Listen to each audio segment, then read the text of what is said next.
WWE Raw results, recap and grades. Jacob Fatu destroys Roman Reigns again. What is going on, everybody? Welcome back to Trinity News Network.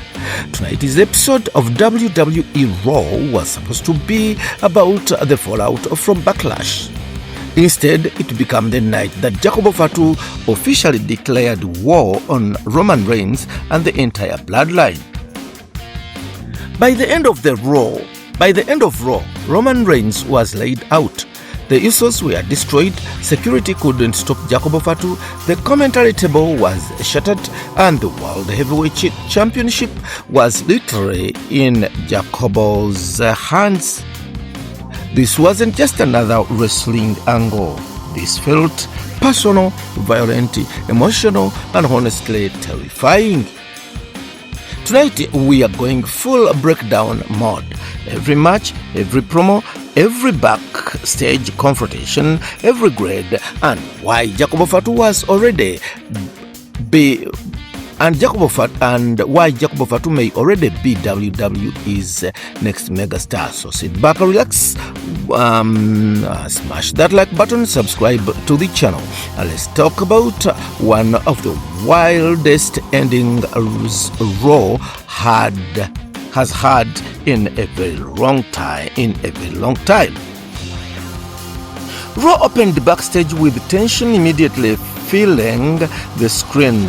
Adam Pearce looked stressed before the show even really started, and honestly, you can't blame him. Jacob Fatu has become completely uncontrollable. We are talking about a man attacking referees, security, WWE officials, and basically anybody who gets in his way. Pierce told Roman Reigns that Jacob Fatu was not welcome in the building tonight, but Roman's reaction was interesting. Roman didn't look scared, he looked offended. That is an important detail because Roman still believes Jacob belongs beneath him. Roman told Pierce, "I brought him here, I'll take him out." That line carried so much weight because Roman isn't just talking about another wrestler. This is family, this is blood. Roman genuinely believes Jacob Fatu exists because of him, and that is exactly why Jacob refuses to bow anymore. This story is becoming deeper than a championship. It is becoming about manipulation, loyalty, power, and resentment inside the family. And WWE deserves credit because they are making this feel layered rather than simple. One thing that stood tonight was the crowd reaction. Normally, Roman Reigns controls every room he walks into, but tonight, the fans sounded divided. Some still acknowledge the tribal chief, but many were fully behind Jacob Fatu. Why? Because Fatu feels real. He doesn't sound polished. He doesn't sound corporate.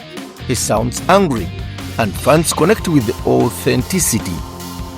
Every time Jacob Fatu speaks, it feels like a wrestling promo and more like a man unloading years of pain. That is why this feud is working at such a high level. Now, we have the Street Profits and Joe Hendry versus The Vision. The first match of the night featured the Street Profits teaming with Joe Hendry against The Vision. The match itself had solid energy, but the big story was the continuing chaos surrounding Seth Rollins and Bron Breakker.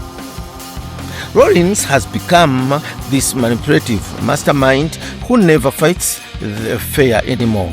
During the match, Bron Breakker stormed toward ringside looking ready to destroy somebody.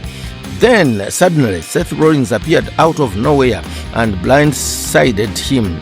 That distraction completely changed the match. Angelo Dawkins rolled up Austin Theory for the win, while Bron and Seth brawled outside.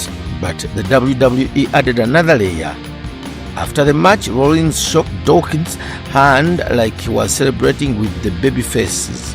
But right before Bron charged, Rollins subtly moved out of the way and Dawkins got obliterated by the super insisted.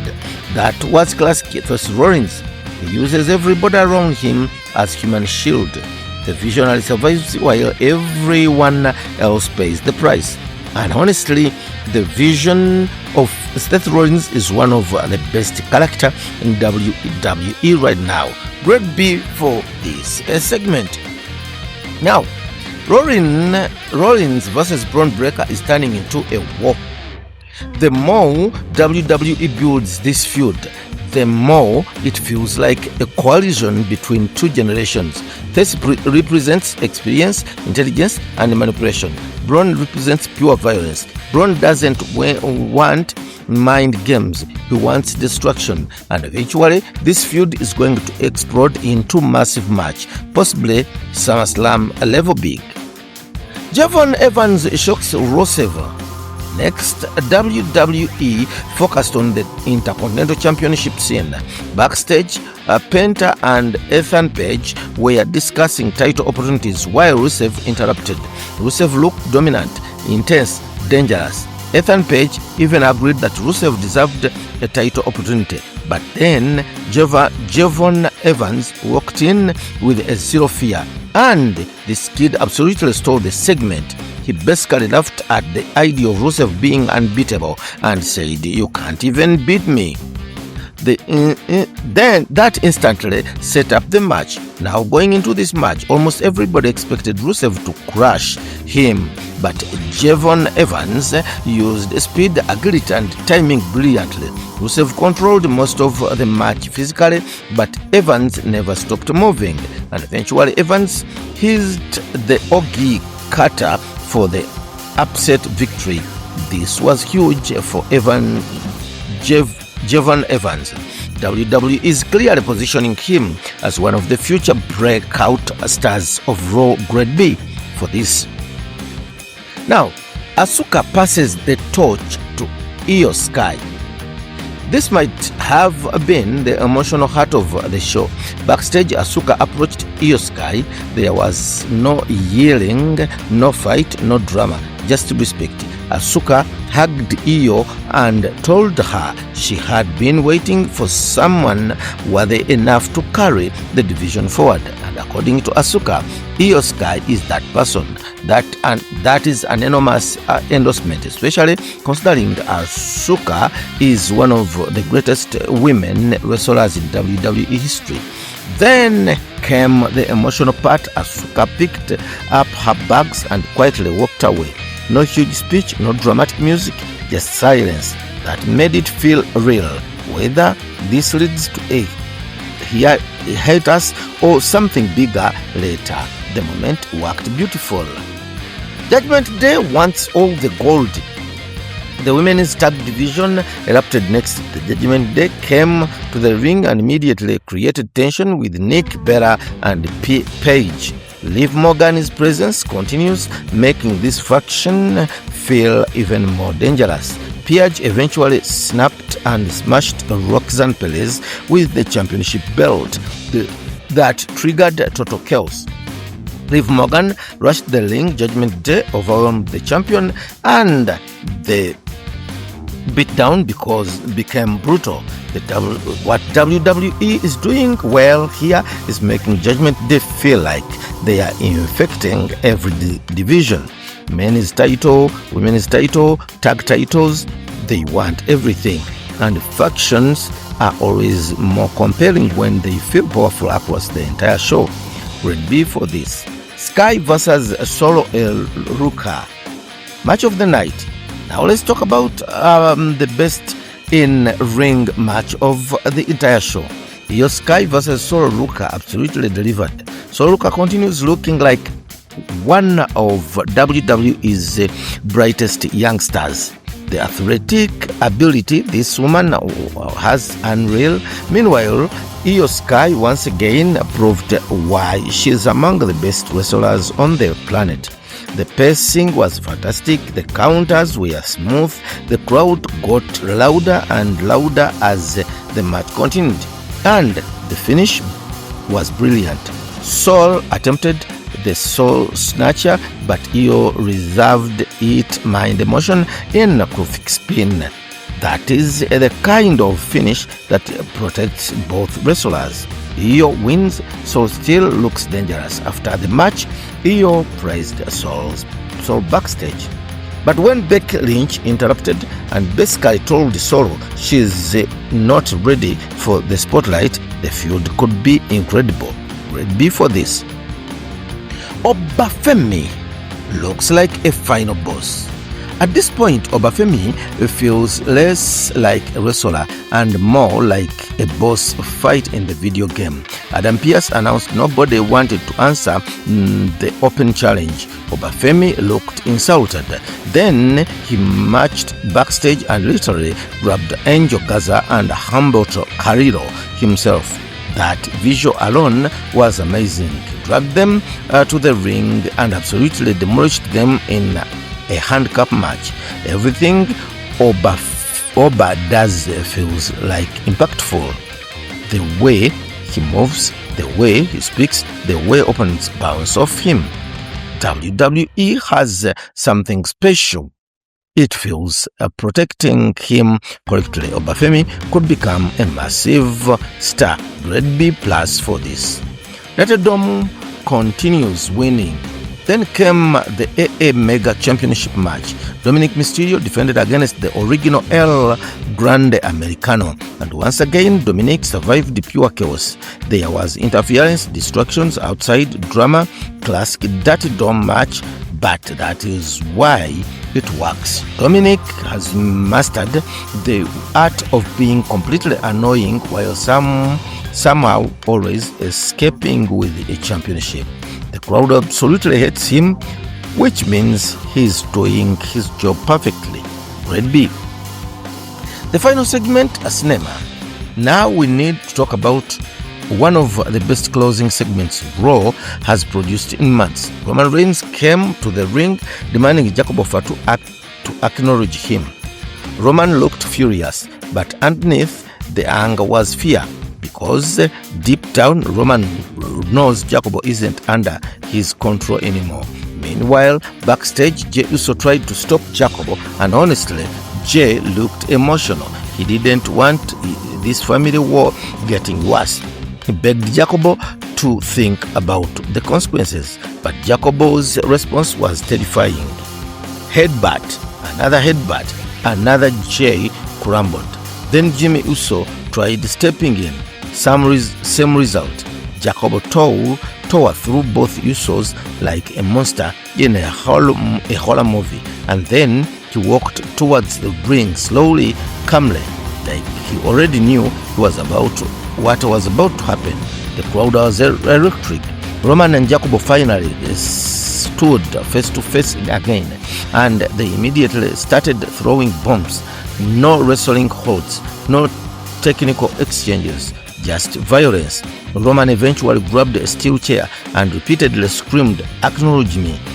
That line was incredible because it showed Roman's desperation. Roman needs validation. Jacob doesn't care anymore. That is why Roman is losing his mind.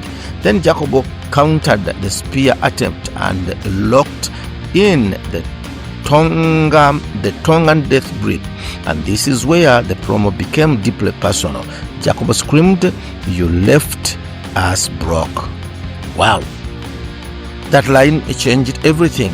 Suddenly, this feud became about family abandonment.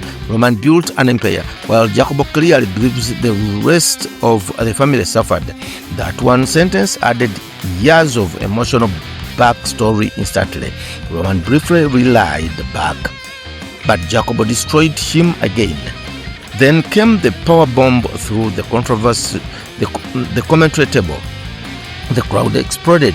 Officials rushed in the ring. Security tried to stop Jacob, but he wouldn't let go of the tongue and death grip.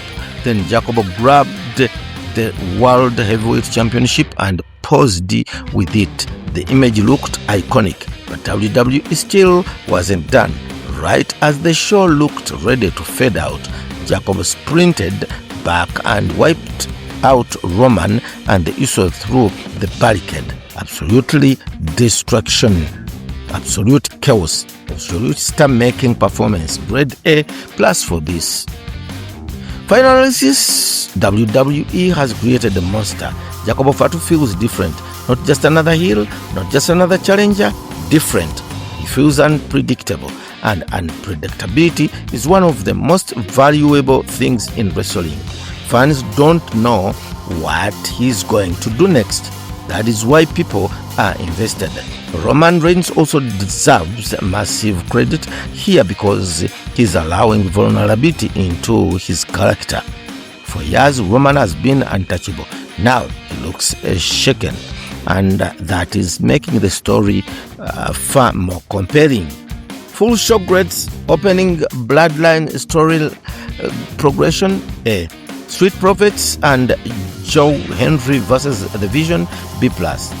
Joe Von Evans versus Rusev B. Asuka and Iyo Sky segment A-. Judgment Day attack B. Iyo Sky versus Sol Ruca A. Oba Femi handcuff destruction B+. Dominik Mysterio Triple A title match B. And Roman Reigns versus Jacob Fatu final segment A+. Overall Raw grades A. This was one of the strongest episodes of the Raw in recent months because it blended with the storytelling, emotion, violence, wrestling, and long-term character development. And the biggest winner of the night was Jacob Fatu without question. And now I want your opinion. Did Jacob Fatu officially surpass everybody as WWE's most dangerous superstar? Can Roman Reigns actually stop him? Or is the tribal chief finally losing control of the bloodline forever? Drop your thoughts in the comments below. If you enjoyed the extended recap, smash that like button, subscribe to the channel, and turn on notifications so you never miss another WWE breakdown. Thank you for watching, and I'll see you next.